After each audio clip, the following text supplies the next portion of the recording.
to this episode of Tripology. I'm Alun and I'm here with the ever-quotable Adam. Thanks ever so much. Thanks everyone for tuning in every single week. We love to have you here. We really appreciate the support. Hell of a show this week as per, mate. We've got a little catch-up session in the beginning, and then we've got everyone's favourite travel quiz show. It's Tripping Point in the middle, and then at the end, it's Tales of a Trip, where we hear from another backpacker. Oh no, so it's an anxiety-laden record for me, Tripping Point, where I have to pit myself against you in a battle of general knowledge. I say pit myself against you. It's really you're just sort of a question master, and I have to answer questions and embarrass myself if I don't know the answers. Well, I just kind of use it as a learning experience for me. I'm learning so much about general travel and travel trivia. And I think if there's any man that can get 5 out of 5 this week, it's probably you. I blooming well hope so, mate, because it's been quite a tumultuous week for me. There's been brownouts, there's been lockouts. Excuse me? Brownouts and lockouts. Which one of those didn't make sense to you? Well, a lockout, I think, is fairly self-explanatory, but a brownout, I'd hate to be the only person hearing that who doesn't know what it is. Well, thank God they didn't happen at the same time. That's all I'm going to say. You're going to have to explain what a brownout is, because I might have to write it in the description. I'd rather know what it is before I put pen to paper. I think one of the definitions of a brownout is a power out that's planned and scheduled. Okay. Could they not have chosen a phrase that was less misleading? I think that's what it is. Well, blackout, right? So it's like blackout, that is, the power's gone out. It's completely black. Yeah. There's no black in the sense that there's nothing lighting it up. Yeah, the absence of light. Again, fairly self-explanatory. Brownout is like, oh, it was almost really dark, but we did give you some warning. Light a candle. So it's called a brownout. Okay, I don't know if I'm going to be the only one listening to that who finds it funny. Perhaps I will be.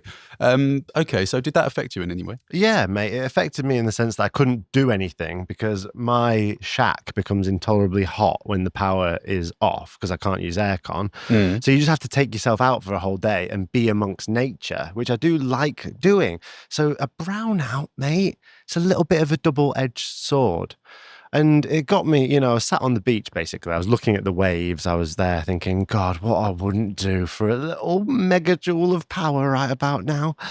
And I started thinking about travel and what had led me up to that point. I got a bit spiritual with it, do you know what I mean? I saw a crab scuttling next to me. I thought, what are you doing? You should go front ways, not side to side like that. And I was thinking about travel, Adam. Right. And the story was inspired by the crab, or, Well, what was going on? I just disagree fundamentally with the crab's method of locomotion. I think they'd be more effective if they went forwards. But is there a reason why, evolutionarily, that they don't go forwards? I think it was just a stylistic choice by whatever deity you choose to believe in. A stylistic choice. Oh, all the crabs. General consensus. Yeah, I think with any creature, you've got a range of options to choose from. And with that one, it was decided, why don't you go from side to side? But anyway, I was having this spiritual epiphany and I thought, I wonder what your perspective is on this. What is your least favourite thing about travel? Oh, God. Talk about putting me on the spot. I thought you were going to say my least favourite country then. My least favourite thing about travel, I don't want to be the guy that says something like, oh, it costs too much money, or, the fact I can't do it forever. I'm going to say something quite honest, and I am going to try and give you an answer quickly. So I am saying this right off the cuff. Yeah. It's probably other travellers travelling in, that kind of clog up what I'm doing. So I realise that's incredibly selfish and egotistical and probably quite sort of misguided in a way, because I'm obviously there as well. So it sort of contradicts what I'm doing. If they're not there, then I wouldn't be there either, perhaps. But a lot of the time, it's that, really. Just other people. I just wish there were less people doing what I'm doing where I'm doing it. Well, my answer echoes yours. I have a definitive answer to this, and I think it echoes yours in some sense, because mine is exclusively done by other people. Okay. But I've now done it as well, and I'm going to basically show you the things done by other people, and one of them's done by me, and you've got to guess which one's mine. My least favourite thing about travel is, of course, inspirational travel quotes. Oh, wow. Okay. Your least favourite? Oh, this is exciting. Yeah, my hatred of inspirational travel quotes started in a hostel in Dalat, where I looked up at the wall and there was written out in biro Right. the phrase, travel is the only thing that you can do that you spend money on that makes you richer. Yeah, that's a famous one. And I was like, oh, well, that person hadn't heard of cryptocurrency, had they? The problem is, once you start ripping these things apart and taking them seriously, they don't make loads of sense. It's interesting because there's lots of things that you can spend money on that make you richer. That's what, like, an investment is. Yeah. Appreciating asset. Yeah. So that person was just going around the world going, oh my God, everything costs money, but I'm getting pretty rich. Not in a financial way, but I'm growing. And that's the thing about these travel quotes, is there's validity in all of them. Some of them I think absolutely make complete sense, but I just hate the fact that you've chosen to express that idea in a very quotable sort of like, oh, why not take your shoes off kind of a way. Yeah. Well, talking about taking shoes off, there's other ones that are like, a big adventure or a gap year starts with the first step. And it's like, oh, fuck off. Well, that's actually Lao Tzu. Lao Tzu, one of the best philosophers of all time, said every journey starts with a single step. He's not wrong. He's not wrong. You can't argue it. It's one of my favorites. Anyway, so I've got some travel quotes for you. Go on. You can, I'm just going to read them out. I'll tell you who they're by, but one of them is by me. Okay. So chime in when you think, hold on, that's a little bit suspicious. I'll start reading them. If I hear anything about a crab walking sideways, I'll know which one it is. Yeah, okay. Here we go. The world is a book, and those who don't travel read only one page. Okay. I like it. It's, again, a very famous one. And it's true. Yeah, maybe you should rate them. Out of 5? Yeah, give them a 5-star rating. Okay. Because I don't really know where I am at the moment and what a 5 would sound like. Let's go with 3. Nice middle of the road. Okay, you quite like it. I think it's an average quote. I think it's just a little bit above halfway. Okay, do you think that was from me? No. Okay, well, you're right. It was by St. Augustine. Here's one for you. Not all those who wander are lost. Again, it's a great quote. I like it slightly more than the previous one. I like the short, sort of punchy ones that allow you to then take that and think about it in your own time. So I'm going to give that a 4. Wow. Well, yeah, I think that's good. And you also did. I'm shocked. It's one of my least favorite travel quotes. Well, it depends what you want a travel quote to be. I want it to get me fucking excited, man. I want a travel quote to get me naked. To get you naked. If I ever say anything one day. Okay, well, a 4. Maybe I'm easy to please. Maybe that's what it is. Yeah. I also know that wasn't you. Yeah, because it's one of the most famous, probably the most ubiquitous travel quote. And I think it's probably, if I was going to see a wall in a hostel with travel quotes peppered on it, I'd be very surprised if whoever was commissioned to do that didn't start there, to be honest. It's one of the most basic ones. It's actually by Tolkien, I was disappointed to learn. Yeah, well, I would argue that maybe most people who wander aren't lost, actually. Yeah. I would say that's probably more accurate. Really quite dangerous, isn't it, to be wandering about all lost? Next one. We've all got a purpose. Go on. Travel is to life as music is to sound. Wow. Thought-provoking, immediately confusing. There's a deeper meaning, and I'm backpedaling and panicking because I'm not quite understanding it. I would say, out of the previous ones that you've mentioned, plus this one, this is most likely to have been written by you. Okay. Travel is to... Tell me again, travel is to... Travel is to life as music is to sound. Wow. Okay.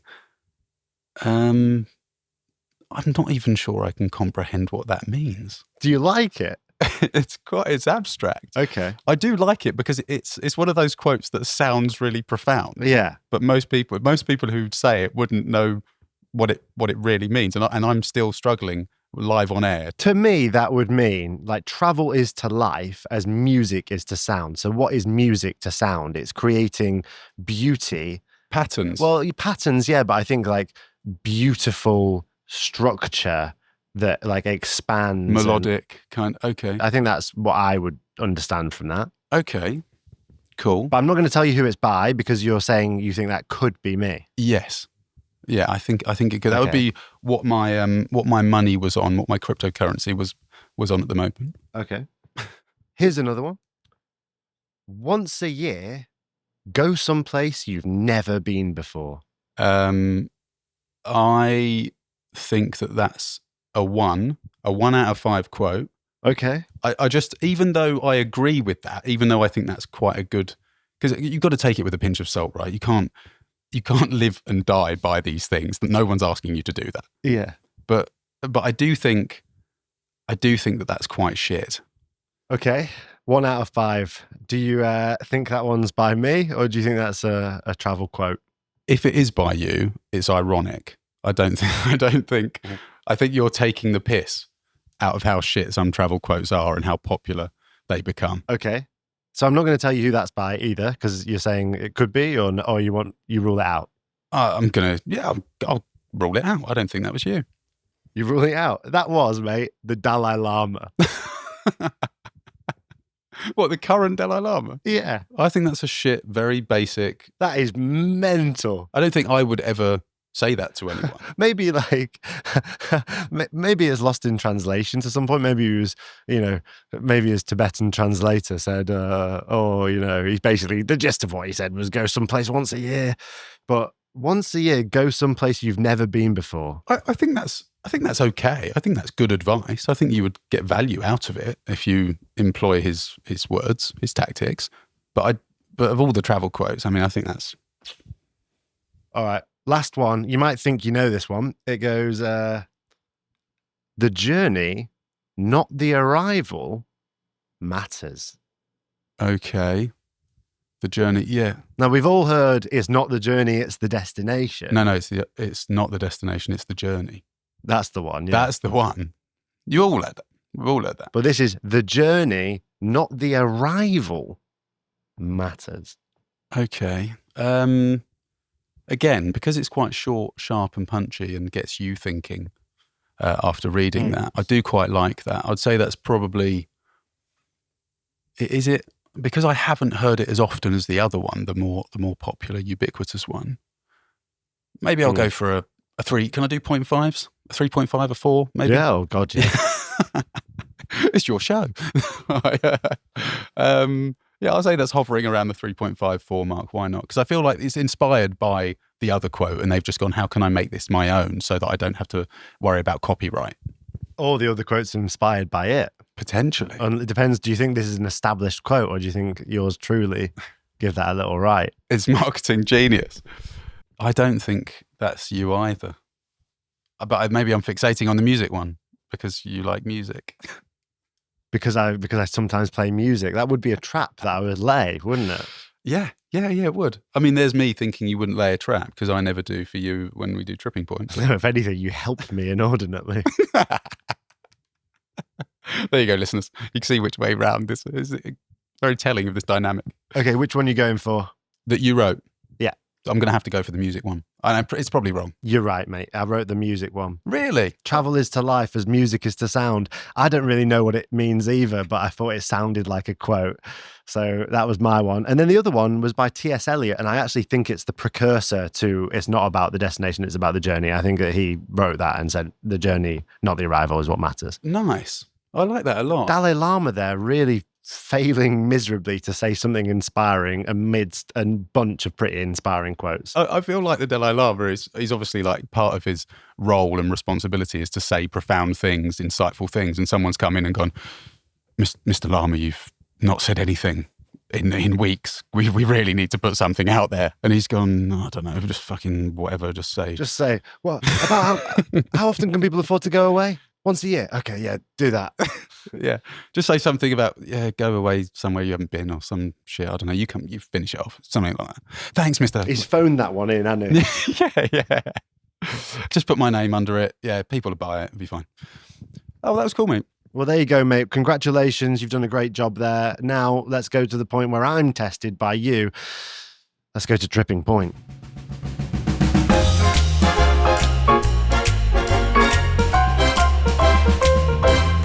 Tripping point. Okay, everyone, here we are. We're back for another tripping point. It's the travel quiz where Alun tries to get 5 out of 5. Alun, what are the stakes this week, mate? Why are you asking me that? You're the games master. I have no idea. I just try and turn up and get the questions right. We've got no stakes. What are we going to do? I don't know if we end up like plugging something that you're going to be doing next year, but who the hell is going to remember that? Hold on. So you just asked me, what are the stakes? Is the reason behind that because you've not come up with any stakes? Because I have to say, imagine if someone went on a game show like Who Wants to Be a Millionaire and the host went, what do you want to win? I've come up with 5 fantastic questions and a bonus question. I can't come up with the stakes. Yeah, choose anything you like. If you win, I'll give you $1 million. Okay. Well, what can we do? I'd like your credit card, if I'm completely honest. My credit card? Okay. Yeah, you've been working for quite a while full time now. I live on a beach, so I'd quite like access to your card. Access to my card. Well, I do trust you. I trust you with my life. So access to my credit card if you get. Some of the questions are quite difficult. So let's give you a helping hand. This is what I want. I think if I get 2 right, I get the card number. If I get 4 right, I get the expiration date. And if I get 5 right, I get the 3 numbers on the back as well. Okay, which obviously we won't be talking about. Maybe I'll give all those details in the Patreon section. Perfect. Love it. So you can potentially pay a couple of dollars a month to then have access to my credit card and just go shopping and, to the tune of $10. Okay, I'm ready. So question 1, playing for the numbers on the card. Yeah, and it is a passport edition. I can't believe it's taken us this long, 150 odd episodes in, to have a passport edition. But here we are. Number 1. According to passportindex.org, which country has the strongest passport, ranked by its total mobility score? Is it A, Singapore? Is it B, Japan? Is it C, the United Arab Emirates? Or is it D, Switzerland? Singapore. Oh, you don't want to talk about it? You don't want a little back and forth? Do you know what total mobility score is? No, yeah, I do, and I'm confident it's Singapore. Okay. The answer, mate, is actually the United Arab Emirates. Can you believe it? Well, it was Singapore last year. It was, you're right. But the UAE... Oh, come. Yeah, it was released a little while ago this year. The 2025 ranking system has got the UAE in top spot with a score of 179, 133 countries visa-free, and 19 countries requiring visas. So there you go. What you got to say about that? Can I raise a complaint? Yeah. We have actually done something similar to this before on Tropology very, very early on. Do you think? I remember because I was in Scotland at the time and you asked that question and the answer was Singapore. Ah, see, times are changing. That's when you know you've been doing a podcast for a long time, when the same question comes up with a different answer. Yeah, and you started off by saying, we've never done anything like this before. Meaning we've never had this question with the same answer twice. There you go. It's so different. Well, now there's a bit more formulaic, it's a bit more structured. There are themes and stuff that we're working within. Right. So... Okay, so I've already lost my chance at the code, but I can probably get the expiration date and then guess. There's a bonus question as well, so don't worry about it too much. Number 2, which country has the weakest passport ranked by its total mobility score? I mean, obviously that was going to be the next question. Afghanistan. Wow. It was multiple choice and you nailed it. Okay, well, the answer is Afghanistan. The multiple choice would have been Somalia, Afghanistan, Syria, or Pakistan. Now, Afghanistan has only got a score of 38, 160 countries requiring visas, and only 6 countries are visa-free. I'm going to shoot myself in the foot, but I am an aficionado of this passport list. I've looked at this list many times, so I've got a bit of a helping hand here. And if you want to be an expert backpacker, that's something you got to study. It's very important. Number 3, here we go. Just like his mother before him, King Charles III doesn't actually own a passport. Why? Is it A, he never leaves the country? Is it B, he has royal diplomatic immunity? Is it C, all British passports are issued in his name? Or is it D, he prefers to travel incognito? I mean, obviously not A or D. It's just a question of whether it's justified by saying, oh, it's royal diplomatic immunity, or if they justify it by saying, oh, they're issued in his name, so how could he actually have it? That one sounds apocryphal to me. I think it's saying, oh, it's issued in his name, so how could he have one? It's just essentially a document, isn't it? That wouldn't be justification enough not to have one. So I reckon it's got to be B. It is, in fact, C. All British passports are issued in his name. Yeah, like I said, sounds apocryphal to me. I don't think that would be reason enough not to have a passport. I think I mean... I've seen, when I did, I totally get what you mean, because when someone says something like that to you, you go, oh yeah, I suppose that's right.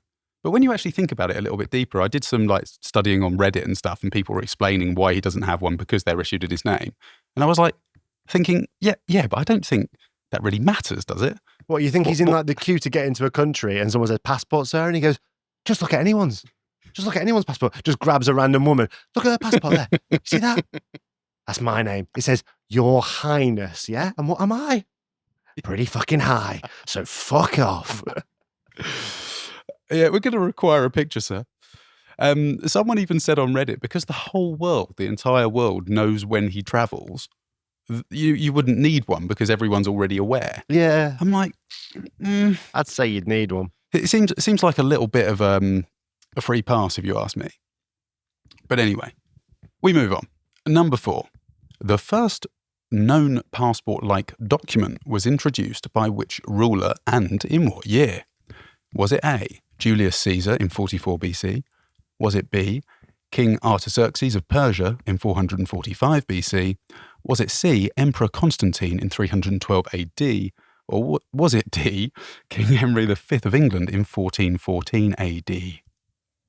Passport-like document. Here's my thinking. Here's my working out. I would say Xerxes, he was more about getting everyone homogenized into the Persian Empire and having them all like be under him as one ruler. So I think he doesn't have a need for passports because he just thinks everyone get in amongst it. I think Caesar, he's obviously dealing with a very big empire, lots of different places, lots of different cultures, lots of different passport-like document. I think Caesar might have had use for something like a passport. Constantine, what year was Constantine? 312 AD. Caesar, being the earliest that's not Xerxes for the reasons we just mentioned, I think obviously like a passport is a very specific thing, but a passport-like document, something that says I'm from here, I reckon Caesar might have had use for one, so I'm going to plump for him.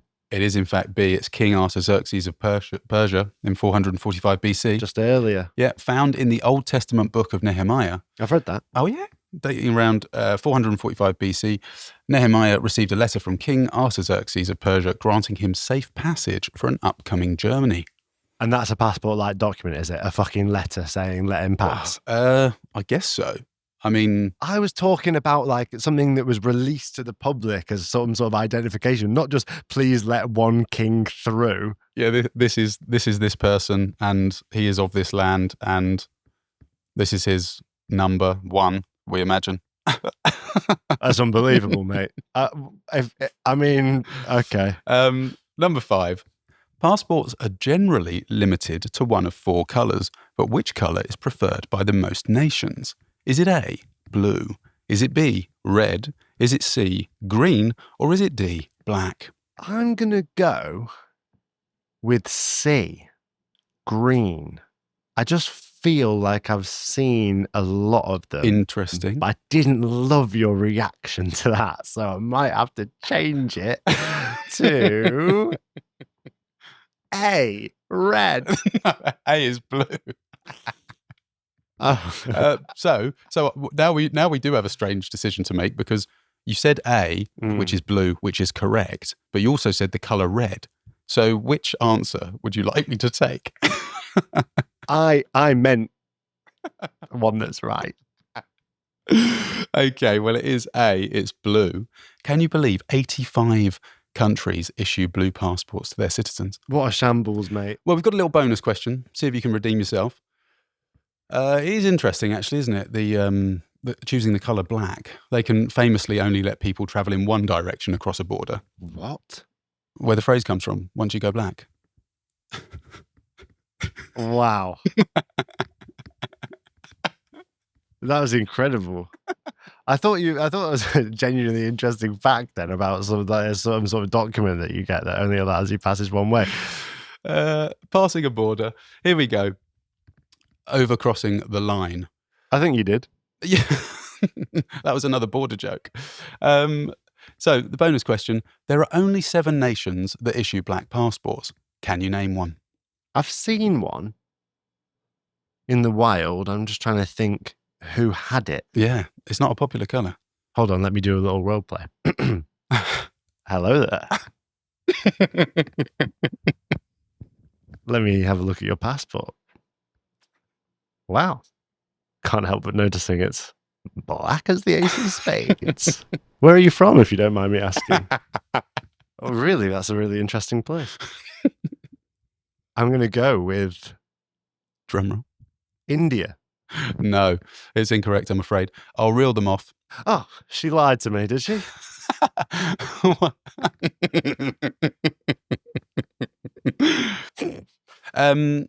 So here we go in alphabetical, not alphabetical order actually, so I don't have to rearrange them. Angola, Congo, Malawi, New Zealand, the Palestinian territories, Tajikistan, Trinidad and Tobago. Oh, she was actually from Angola. No, it must have been a Kiwi. I mean, the first time I saw a black passport was here when I was with a Kiwi, and I saw them in a queue for the airport, and I was like, oh, that's cool. Black passport looks awesome. Come to think of it, I actually think she just had one of those passport covers on it. Yeah, you can get those in many different colours. Because it also had Hello Kitty in the corner. I was thinking, wow, India's really cool. Dear, oh dear. So I don't think you get access to my credit card, unfortunately. That was absolutely abysmal, Alan. But we know, because you do so well at these most times, that you do know a hell of a lot about travel. Did I get one right? I think you got one right. And then maybe, if we're being extremely generous, I think you probably got 2 right. Because you did say A, but you did say red. Yeah, I mean, let the record show that I found a lot of the questions in that edition of Tripping Point a little bit on the, what shall we say, the frustrating side.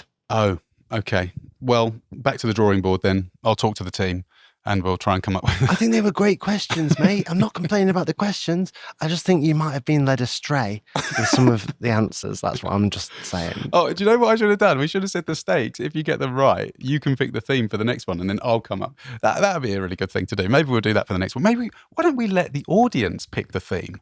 If you want to hear Alan do a tripping point on a theme of your choice, write in tripologypodcast@gmail.com or send us a little message on Instagram. Go to the website. Go on. Go to the website, send us a little thing on the contact form, and then I'll get with all the elves in the back that help me prepare this show, and then we'll give it to you that way. Yeah, I think your homework this week, go to tripologypodcast.com/hostel common room, and you can say, basically, what your favourite travel quote is and what theme the next tripping point should be. Yeah, amazing. We look forward to your entries. But right now, we're going to hear from one of you a different way, because I'd be very interested to hear one of your greatest travel stories. 3 minutes to tell us the best travel story, what you've ever had. Maybe it's that time you went down a mountain in only your slippers, or the time you used a kind of natural toothbrush that made your breath minty fresh. We want to hear it. We're about to hear one right now. Hello, my name is Sam, and my social media username is Surreal Traveler. And my craziest story is one that I experienced in Cairo, Egypt, in a neighborhood called Mansheya Nasir, also more commonly known as Garbage City, because it is a neighborhood that's on the outskirts of Cairo that collects all of the city's trash.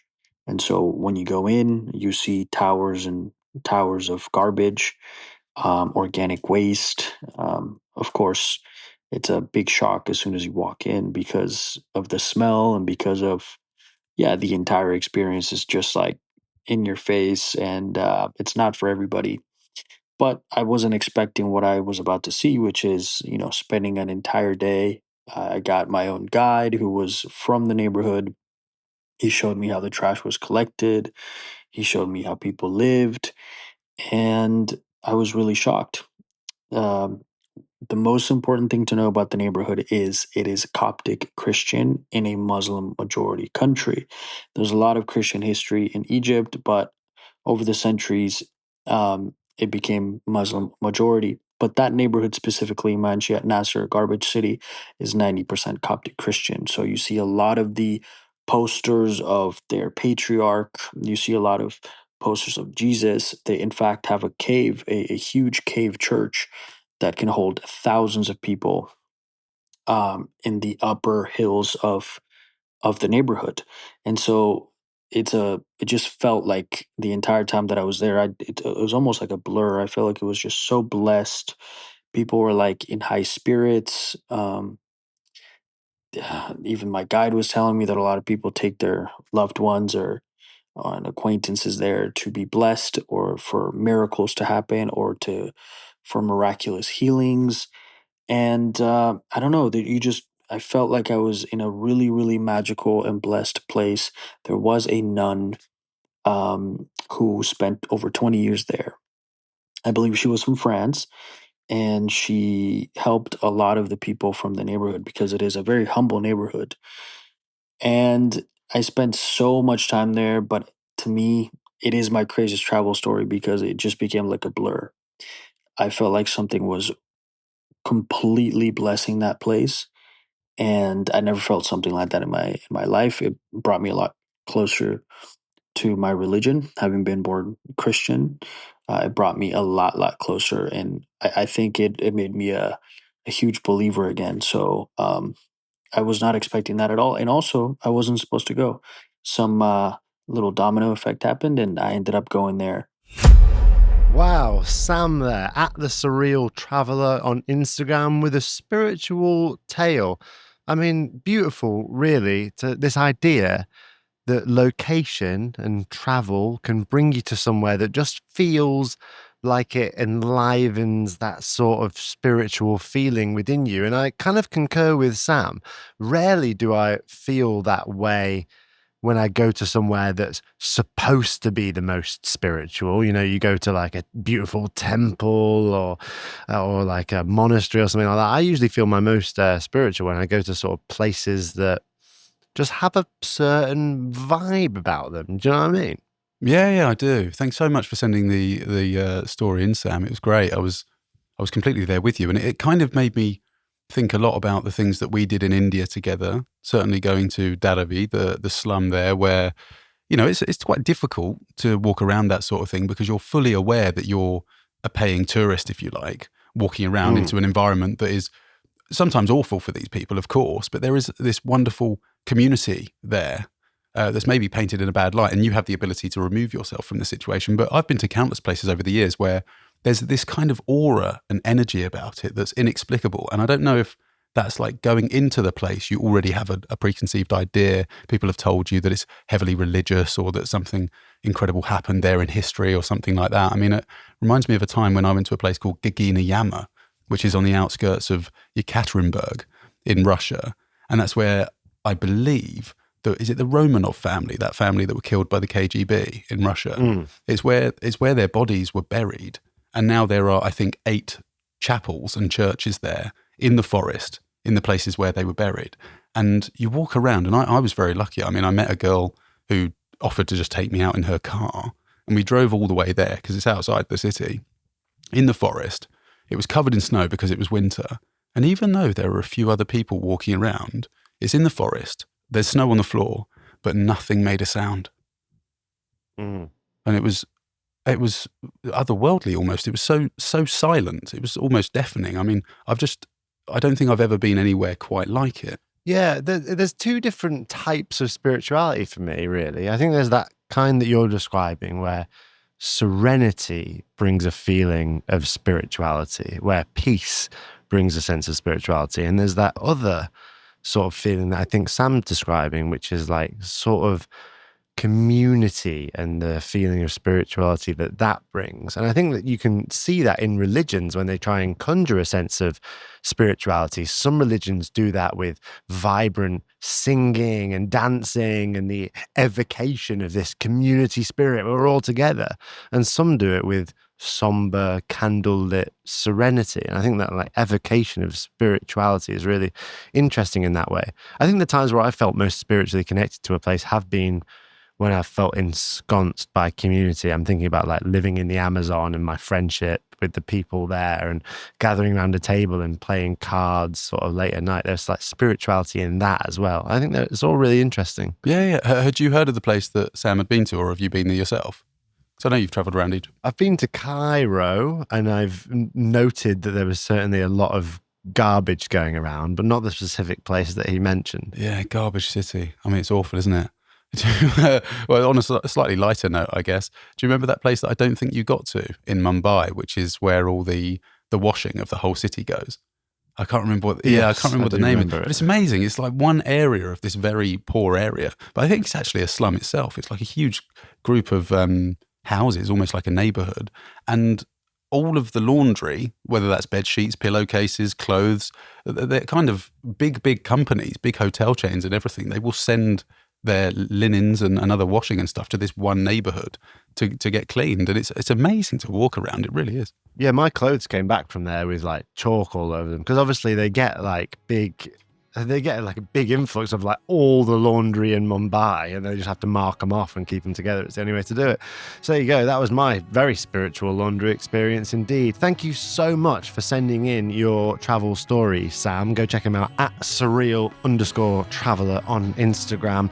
If you have an amazing travel story, it can be anything you like. Go to tripologypodcast.com/tales of a trip and send in 3 minutes your greatest travel story. Now though, we're going to head off to the Lost and Found section after the episode, a special little 15 minutes where we go all bonkers and crazy, available on Patreon. We'll see you there. See you there, guys. Thanks ever so much. We'll see you next week. Bye-bye. Bye.